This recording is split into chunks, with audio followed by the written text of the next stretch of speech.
नमस्कार, मी श्रीकांत उमरीकर. आपण पाहतात अॅनलायझर. लाईक करा, शेअर करा, सबस्क्राईब करा. गर्दीचा आजार, शहर बेजार, आपण ही मालिका चालू केलेली आहे आणि त्याला वेगवेगळ्या फांद्या फुटत आहेत.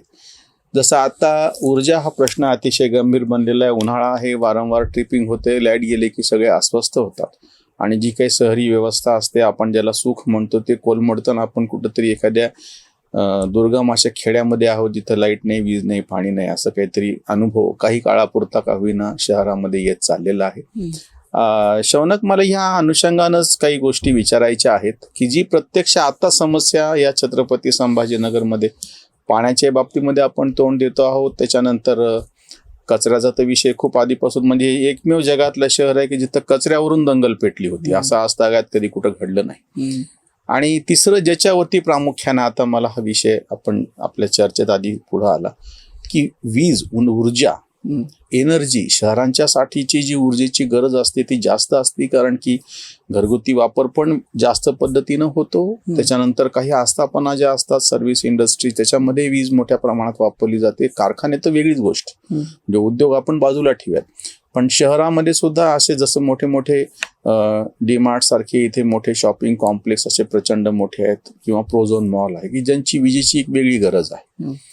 या सगळ्या अनुषंगानं मला तुला असं विचारायचं की शहरं आणि ऊर्जा असा एक विचार आपण करूयात. या दृष्टीनं कुठं कुठं काय काय नियोजन पूर्वी झालेलं आहे किंवा अडचणी आल्या मग त्याच्यावरती तोंड दिलं. भारतामध्ये पण अशा ह्या गोष्टी कशा घडल्या आणि जागतिक पातळीवरती पण कशा घडल्या, ह्याच्यावरती थोडंसं टाउन प्लॅनर किंवा नगर रचनेच्या दृष्टीनं काही प्रकाश टाकता येईल का? नमस्कार. खूप इंटरेस्टिंग विषय आणि शहरं खरं तर ऊर्जेचं खूप एक सक्षम करणारे केंद्र आहेत. म्हणजे असणारी वीज, उपलब्ध असणारे पेट्रोल, डिझेल किंवा नैसर्गिक वायू हा सगळ्यात जास्त शहरांमधूनच खेचला जातो. इंडस्ट्रीज पेक्षा जास्त सुद्धा कन्झम्पशन कधी कधी शहरांचं येतं. ह्याच्यामध्ये 2-3 आस्पेक्ट खूप इम्पॉर्टंट आहेत की शहराच्या लोकेशन आणि त्याच्या आकारावर ऊर्जा कुठल्या प्रकारची येईल हे खरं तर ठरलेलं असतं. दुसरा एक आस्पेक्ट खूप महत्वाचा हा आहे की ऊर्जेचं डायव्हर्सिफिकेशन, एनर्जी सोर्सेसचं, ही एक खूप महत्वाची गोष्ट आहे, जो खरं तर आपल्या लक्षात येत नाही, पण लोकशाही तत्व इतका तुमचा मूलभूत अधिकार असायला पाहिजे. तो कसा की आज तुमच्या घरामध्ये ऊर्जा कुठल्या कुठल्या मार्गाने येते बरं? एक आहे नैसर्गिक वायू, जी की सिलेंडरमधनं आपण स्वयंपाक करतो तो. दुसरी आहे वीज. मग वीज 2-3 प्रकारे तुम्ही मिळवू शकता. एक म्हणजे तुम्ही इन्व्हर्टर किंवा जनरेटर्स मधून ती मिळवू शकता. दुसरी गोष्ट म्हणजे तुम्ही हेड ऑन जनरेशन म्हणजे तुमच्या सोलर पॅनल्स मधनं मिळवू शकता. किंवा तिसरी गोष्ट जी महावितरण सारखी व्यवस्था, तुम्हाला सरकारी व्यवस्था जी काही घरापर्यंत वीज आणून देते, ती एक विजेचं माध्यम आहे. तिसरा तुमच्याकडे पर्याय नेहमी उपलब्ध असायचा, जो की आता शहरांमधून लुप्त होत चालला, किंवा Tier 3 सिटीज, Tier 4 सिटीज, निमशहरी भागात अजूनही वापरत असेल. काही ठिकाणी थोड्याफार प्रमाणात का होईना लाकूड जाळून म्हणा किंवा गवऱ्या जाळून ऊर्जा एक मिळवली जाते. आणि ह्या 2-4 मार्गांच्या व्यतिरिक्त आज ऊर्जेसाठीचे मार्ग आपल्याकडे फारसे उपलब्ध नाहीत. काही वर्षांपूर्वीपर्यंत आपण दगडी कोळसा सुद्धा ऊर्जेसाठी घरगुती स्तरावर बऱ्याच मोठ्या प्रमाणात वापरायचा होता. ते प्रदूषणामुळे आपल्याला वापरणं ते बंद करावं लागलं. इलेक्ट्रॉनिक व्हेकल्सच्या बाबतीतलं एक आर्ग्युमेंट सुद्धा शहरी पर्स्पेक्टिव्हनी बघताना त्या परिप्रेक्षातून त्या आर्ग्युमेंटला एक छानसा मुद्दा पुढे येतो, तो असा की इलेक्ट्रॉनिक व्हेकल्स आणणं ह्याच्या मागे जागतिक ऊर्जा लॉबीचं आणखी एक गणित आहे की तुमच्या हातातून एक ऊर्जेचा स्रोत कायमस्वरूपी काढून घ्यायचा, जेणेकरून पेट्रोल डिझेल हा एक जो ऊर्जेचा स्रोत आहे की उद्या समजा संपूर्ण भारतातली वीज बंदच पडली तर काही का असे ना पेट्रोल डिझेलच्या जनरेटर्सवर तुमच्या गाड्या धावू शकतील आणि जनरेटर्सवर हॉस्पिटल्स किंवा शाळा महत्वाची आस्थापनं चालू शकतील. एक ऊर्जेचा स्रोत म्हणजे पॅरलली तुमच्याकडे उपलब्ध आहे. तर तो एक खूप जास्त इंटरेस्टिंग चर्चेचा विषय, ज्याला आवड असेल त्यांनी खरं तर ह्यात खोलात जाऊन बघायला हरकत नाही. ह्याच्यावरच आणखी एक सुंदर नॅरेशन असं आहे की अमेरिकेत एक टेक्सास नावाचा प्रांत आहे. टेक्सास राज्यामध्ये खूप पूर्वीच्या काळीपासनं तेलाचे काही साठे सापडले आणि त्याचं उत्खनन वगैरे सुरू झालं. अगदी गेल्या काही वर्षांमध्ये घडलं असं ते वीज निर्मितीसाठी वेगळी जी इंधनं वापरली जातात त्यामध्ये नैसर्गिक वायू आणि तेलावर चालणारे विद्युत निर्मिती कारखाने पण आहेत. थोडक्यात आपण जी जनरेटर्स बघतो ती खूप मोठ्या प्रमाणावर बसवली की त्यातून वीज निर्माण होते. टेक्सासमध्ये बऱ्याच मोठ्या प्रमाणात ह्या प्रकारे विद्युत निर्मिती खूप वर्ष चालली आणि मग अपारंपरिक ऊर्जा स्रोतांचा वापर करा, ग्रीन एनर्जी वापरा, अशा पद्धतीने एक सगळीकडे डंका पिटला जाणं चालू झालं. याला अनुसरून टेक्सासमधल्या इंडस्ट्रीजने काही काळानंतर तिथे विंडमिल्स बसवणं चालू केलं.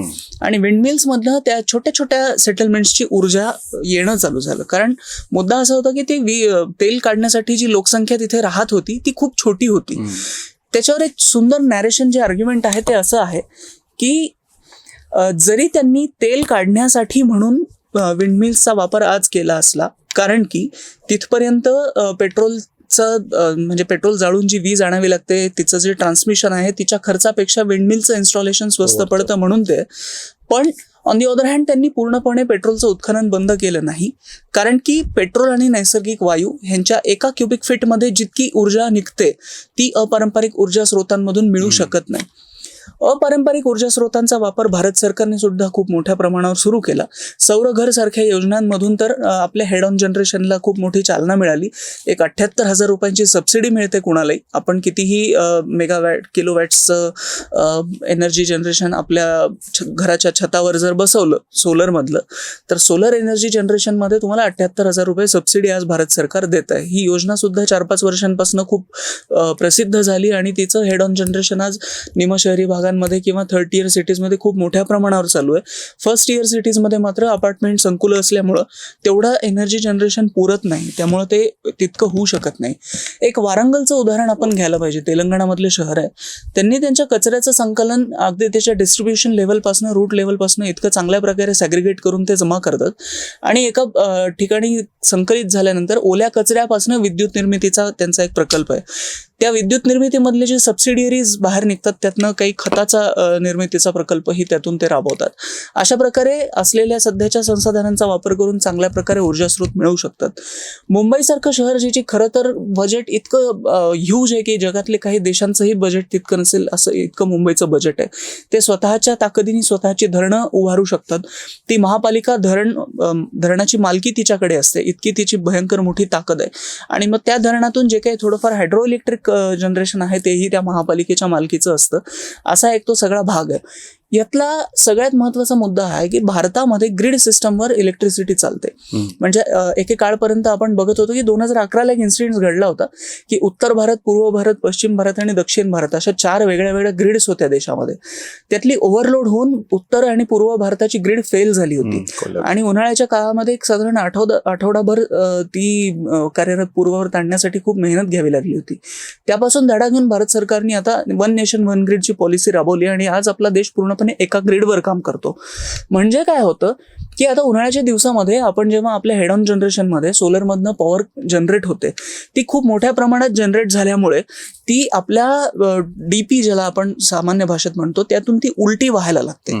ह्यामुळं डीपी नव्या न बसवल्यामुळं काय होतंय की उलटी वीज वाहणं ह्या डीपीला आजपर्यंत कधी त्याच्यात अपेक्षित नव्हतं, म्हणून त्या तापतायत आणि फुटतायत. डिझाईन नाहीये तसं. त्यामुळे मग त्या हिटिंगमुळे बऱ्याच मोठ्या प्रमाणात आपल्याला असं दिसतंय की अचानकच आपल्या शहरी भागांमध्ये मेल्टडाऊन होऊन डीपी मालफंक्शन व्हायला लागल्यात आणि आपल्याकडे वीज पुरवठा खूप मोठ्या प्रमाणात खंडित व्हायला लागलाय. ह्याच्यावर काम करण्यासाठी म्हणून खरं तर महावितरणमध्ये जे 3 भाग आहेत, एक आहे पारेषण, एक आहे ट्रान्समिशन, जनरेशन आणि आपल्याला डिस्ट्रीब्युशन. ह्या प्रकारच्या 3 भागांमध्ये जो ट्रान्समिशनचा भाग आहे, खरं तर बऱ्याचशा देशांमध्ये फक्त ट्रान्समिशनच सरकार बघतं. ट्रान्समिशनसाठी जे चार्जेस आपण सरकारला पे करतो, बाकी एंट्री पॉइंटला कितीही खाजगी प्लेयर्स त्याच्यामध्ये स्वतःची ऊर्जा निर्मित करून टाकू शकतात आणि त्या क्षणी जितकी ऊर्जा ते निर्माण करतात तेवढीच ऊर्जा विकण्याचाही त्यांना अधिकार आहे. म्हणजे समजा एखादा कारखाना 100 मेगावॅट विद्युत निर्मिती करतोय, तो कुठल्या तरी कंत्राटदाराचा, कुठल्या तरी खाजगी व्यक्तीचा, संस्थेचा कारखाना आहे आणि 100 मेगावॅटचीच वीज तो विकू शकतो पुढे. अशा प्रकारे असल्यामुळे मग ग्राहकांना तो अधिकारही राहतो ऊर्जा कोणाकडून किती प्रमाणात घ्यायची, आणि एक मोनोपॉली नसल्यामुळे तिथं मग आपल्याला एक कॉम्पिटिटिव्ह स्पर्धा सुद्धा निर्माण होते. एक फार चांगला विषय त्याच्यातून बाहेर येतो आहे, म्हणून मी तुला दुसऱ्या भागामध्ये विचारतो की एक तर आपल्याकडे एक भाग होता 1 नेशन 1 ग्रीड, हे तर आवश्यकच. एक इलेक्ट्रिकल इंजिनियर म्हणून आम्ही त्याचा आधीपासून अभ्यासातही तो भाग होता आणि त्याचं समर्थनही करत आलेलो. पण दुसरीकडून त्याला समांतर असं विकेंद्रीकरण आपण ज्याला म्हणतो, म्हणून आता जे नवीन काही जे हाऊसिंग कॉम्प्लेक्स होत आहेत मोठे मोठे, की जिथे 100-100, 200-200, 400-400 फ्लॅट्स आहेत, म्हणजे छोटी गावच म्हणूयात आपण. आपल्याकडे 500-700 उमऱ्याचं गाव आपण गृहीत धरतोच छोट्या ह्याच्यामध्ये. यांचे स्वतःचे वीज प्रकल्प म्हणजे त्यांनी सोलार बसवलेलं आहे त्यांच्याकडे. त्यांच्या जे आहे त्यांचं वेस्टेज सगळं जे आहे त्याचं ट्रीटमेंट, त्याच्यानंतर म्हणजे पाण्याचा पुनर्वापर म्हणजे सांडपाणी जे आहे ते परत स्वच्छ करून वापरणे, तिथल्या कचऱ्याचं व्यवस्थापन, असं म्हणजे एक ते छोटंसं म्हणजे भाग स्वतंत्र असा होतो आहे. मला असं विचारायचं आहे की जसं केंद्रीकरण आपण करून जास्तीची जी वीज आहे ती ग्रीडमध्ये इतरांसाठी देऊन किंवा जे काही 2011चा इन्सिडेन्सचा तो उल्लेख केला तो टाळायचा म्हणून हे बरोबर आहे. पण दुसरीकडून विकेंद्रीकरण पद्धतीमुळे नगररचना ही सुटसुटीत होईल का केंद्रीकरण गोष्ट ही नगररचनेसाठी सोयीची आहे? म्हणजे दोन्हीमध्ये तुम्ही काय सांगू शकाल की एक तर छोटे छोटे तुम्ही त्याचे हिस्से करायचे शहराचे आणि त्यांचं नियोजन वेगळं करायचं हा एक भाग, आणि पूर्वीसारखं सगळं शहर म्हणूनच एक नियोजन आहे आणि त्या पद्धतीनं करायचं. आता प्रश्न फक्त विजेचाच नाही, सगळ्याच बाबतीमध्ये म्हणतो मी टाउन प्लॅनिंग म्हणून, वीज तर त्यातलं प्रामुख आहे.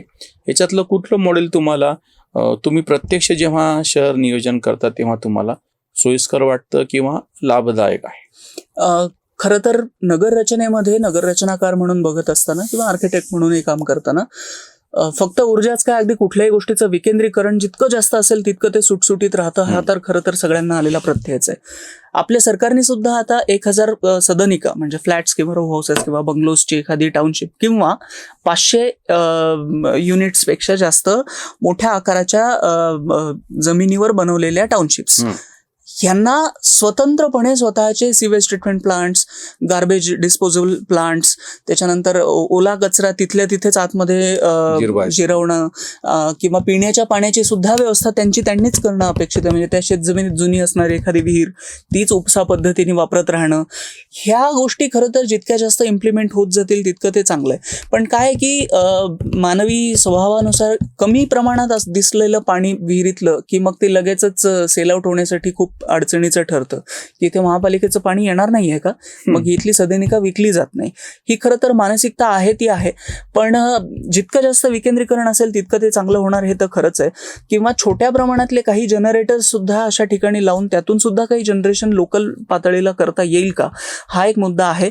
खरं तर हा विज्ञानातला एक खूप मोठा डिबेट आहे ही, आणि खूप ती चांगल्या पद्धतीने खरं तर इंटरेस्टिंग गोष्टी आहेत त्या, की परपेच्युअल एनर्जी असं म्हटलं जातं की कंटिन्युअसली एखादं यंत्र चालतंय आणि त्याच्या चालण्यातनं पुन्हा वीज बनतीये, तीच वीज ती यंत्र चालवायला मदत करते. म्हणजे एक इन्फिनिट लूप म्हणतात की कायमस्वरूपी तीच वीज तयार होते आणि तीच वीज वापरात येते. असं एखादं यंत्र नेहमी चालूच राहील, मग तशी कदाचित ती गाडी चालत राहील किंवा कुठलं यंत्र चालेल किंवा तुमच्या घरातलं सिलिंग फॅन चालेल, असं काही होईल का ह्याच्यासाठी खरं तर खूप शास्त्रज्ञ सततच धडपड करत आलेलेच आहेत, जितका आपल्याला शास्त्रज्ञांचा इतिहास माहिती आहे तेवढा.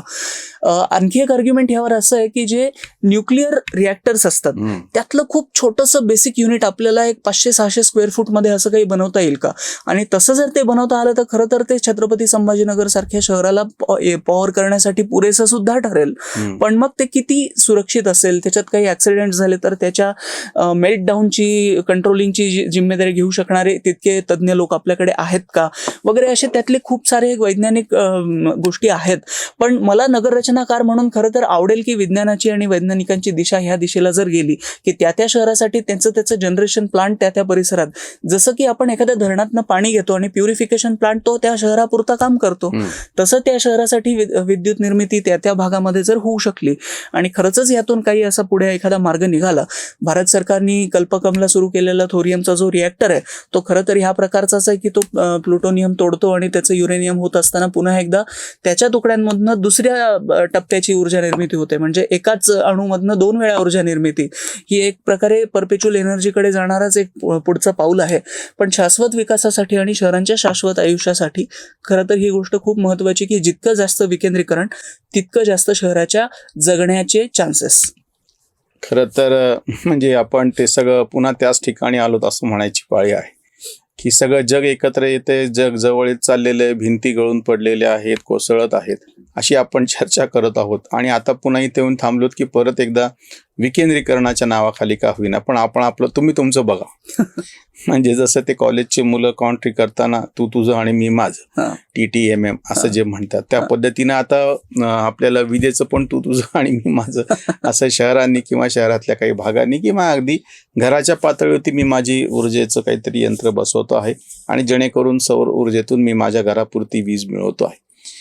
खूप छान. म्हणजे केवळ एक वीज हा विषय घेतला, जसं पाण्याच्या काठी म्हणजे नदीच्या काठी शहरं वसली होती, तसं आता ऊर्जा आणि ऊर्जेच्या गरजाप्रमाणे आणि त्याच्याप्रमाणे शहरांचा विकास आणि शहरांची रचना होत जाईल, असं एक नवीन काळातलं चित्र दिसतं आहे.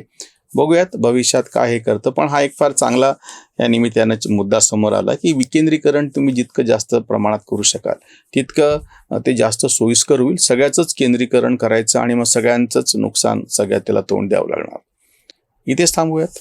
धन्यवाद. धन्यवाद. स्वधर्म जागृतीचा विधायक बुरुज. Analyzer News. Analyzer.